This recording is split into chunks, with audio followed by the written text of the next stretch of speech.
All right, this is day 3 on chain rule, where we're going to tie it in with quotient rule. This is going to be our shortest video of the year because I'm not really going to do any notes. I just want to do one example. We already know how chain rule works. We've seen it with power rule and product rule. We know how quotient rule works. All we got to do is just see them put together. So I'm going to do this one example for today, and then that's basically going to be it. But here's our function. We have f of x equals, it's definitely a quotient rule question. It's a fraction. You have different functions of x on top and bottom. And what you notice is that within each one, we have exponents. So there's going to be chain rule involved. All right, but remember, before we think about chain rule, start with product or with quotient rule. So when I go to do this, let's set up our problem. We have f prime of x equals, I'm going to set up for this big fraction. And what we do for quotient rule is we start off by just squaring the bottom. So I'm going to take my 2x minus 3, and it was already squared. And when you square it, you multiply those exponents. 2 times 2 is 4. So when I square the denominator, I get 2x minus 3 to the 4th power. And then on top, what I'm going to have is the derivative of the top. I'm going to leave a little blank for that. Times the bottom, which is 2x minus 3 squared. Minus the derivative of the bottom, we'll leave a blank for that also, times the top, which is 3x plus 5 cubed. Now for each of those two derivatives, I'm going to do the same thing I did in part 2 of the notes. I'm going to do the work off to the side. I'll end up erasing it so I can use that board space again. But let's do, to fill in the first blank there, let's do the derivative of 3x plus 5 cubed. And that's a power rule question. So I'm going to start by leaving the 3x plus 5, and I'm going to do power rule around it. I'm going to multiply by 3 and lower the exponent by 1 to 2. So that's the power rule part. But then you say, well, it wasn't just a nice simple x cubed, it was something else cubed. So I have to multiply by the derivative of whatever that thing is, and it's 3x plus 5. And the derivative of 3x plus 5 is actually just 3. Because again, I'll go over it one more time. The derivative of 3x is 3, and the derivative of 5 is 0. So I can combine the 3's. 3 times 3 is 9. So what I get here is 9 times 3x plus 5 squared. Let's put that up here.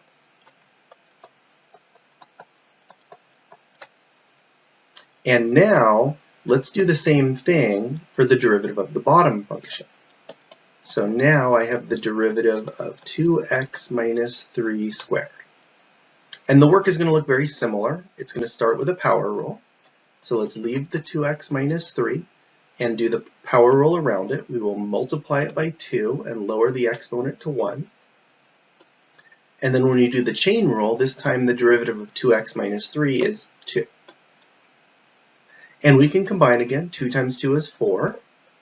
So the derivative of the bottom function ended up being 4 times, and I'll just leave it as 2x minus 3. It's 2x minus 3 the first, but we don't really need that one.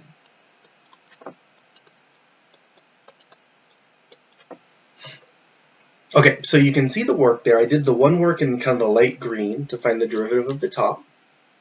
I did the work in purple to find the derivative of the bottom, but the work in blue was my framework. That's my real problem. That's the quotient rule part. Now the rest of this is all about simplifying and cleaning up. So let me erase the work on the bottom so I can use the space to do that.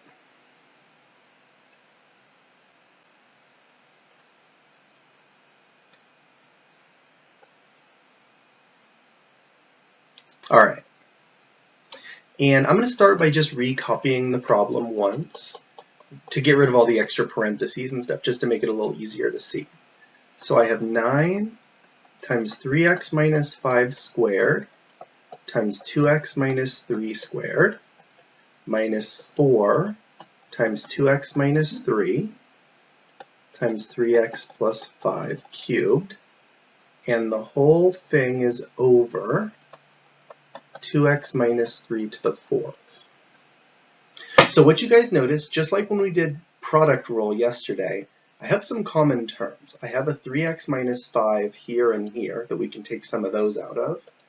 And I have a 2x minus 3 here and here. So let's do that. Let's factor out as much as we can. So I could factor out 3x minus 5 squared, because in my first part I have 2 of them, in my second part I have 3 of them. You can always factor out the lowest exponent. And I can also factor out a single 2x minus 3, because that's all I had on the second term. Now what's left over from the first term is the 9. Both 3x minus 5s are gone. We do end up with 2x minus 3 here. And on the second part, we have the 4. The 2x minus 3 is gone. 2 of the 3x plus 5s are gone, but it does leave 1. So you guys might have noticed it's very common when you're doing this factoring part for like one of each factor to remain after you factor out common terms. It doesn't happen every single time. You can't say it's automatic, but it is very common. Now here's one extra step that we did not see yesterday. Once you factor out this 2x minus 3 on top, it cancels with one of them from the bottom. So I'm going to cancel this 2x minus 3 with 1. Remember, we had 4 on the bottom. If I cancel one of them, that'll basically be a cubed instead of a 4th power. And now, if we clean up what's left over in the parentheses, we should have our final answer. Let me see if I can squeeze it in here. So I have 3x minus 5 squared times, now remember that 2x minus 3 is gone.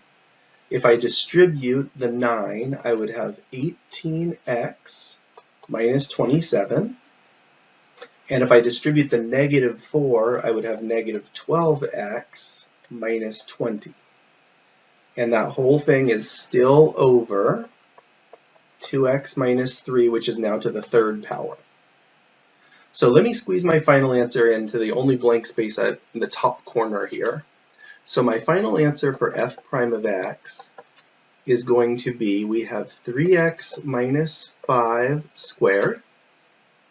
And then if we combine our like terms, we have 6x minus 47, it looks like.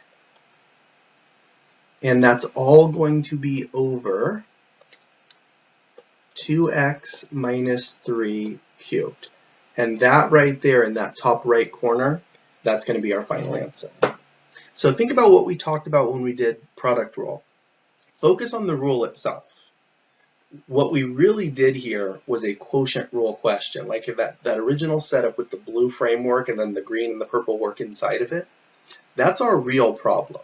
Now I did have to do chain rule a couple times for the missing pieces in the quotient rule, and it was a good thing for me to go off to the side and do that work separately and just kind of put the final answer there instead of trying to squeeze all that work in there. That can be confusing and people make mistakes that way.